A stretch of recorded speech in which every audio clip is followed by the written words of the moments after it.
वर्णमण्डलाकारं व्याप्तजेन चराचरतत्पददर्शितजेन तस्मै श्रीगुरवे नमो। ज्ञानतिमिरविष्णुगुरुदेवो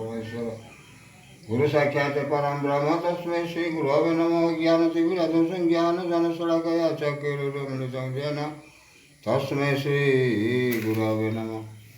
ओं नारायणं नमस्कृतं नरश्चैव नरोत्तमं देवी सरस्वती व्यासं ततो जयमुदीरयेत्। अनाकार महाशून्य शून्य मते निरंजन निरंजन मते ज्योति संज्योति श्री भगवान भागवतन मुखस्फलितम अक्षरम त्रिक्षरम महाविजगमनतंत्रम निरोधयत्।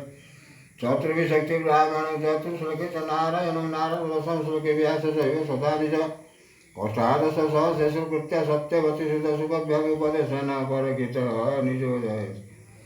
सुखपरकित संवाद अवधूत जदुराजन कृष्ण उद्धव संवाद सुध सैनिक मुनिना यथानि षड्संवाद भगवत भावुकाजना नाहु तिष्ठामि वैकुंठे योगिना हृदय न च मद्भगता तत्र गायत्री तत्र तिष्ठामि नारद मुखं करोति वाचालं पङ्गुं लङ्घयते गिरिजत्कृपा तमं वन्दे परमानंद माधवं गुरुरैले सर्वजीव तो कृपा बोले नरहरि पंकुजेशने लंके गिरि नम भगवत वासुदेव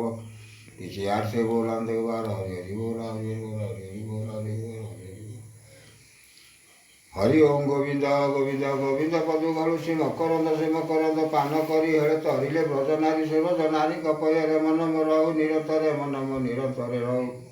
आकृष्ण बोली जीव जाऊ आकृष्ण बोली जाऊ जीव मत उदार वासुदेव नम ईनु सिंह चरण नादि परम कारण लीला विधुचे कले वरदेव वनवे अगोचर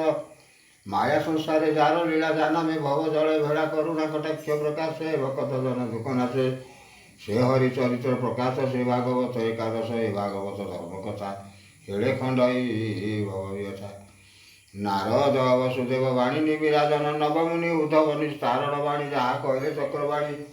सकत प्राकृत प्रकाश आरवे जगन्नाथ दास व्यास नंदन मुकुशरी निर्मल भागवत वाणी साधु संग में गंगा तीरे सुख चरण धरी करे आनंद करी अश्रुपत बोले अभिमनु सुत भोमुनि नम तो पयल मत उदार ये संसारे भोमुनि नाम तो पयरे मोते उदार ए संसारे श्री कृष्ण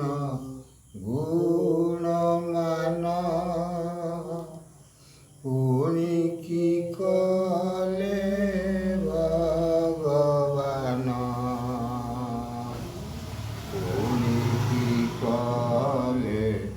भगवान श्री कृष्ण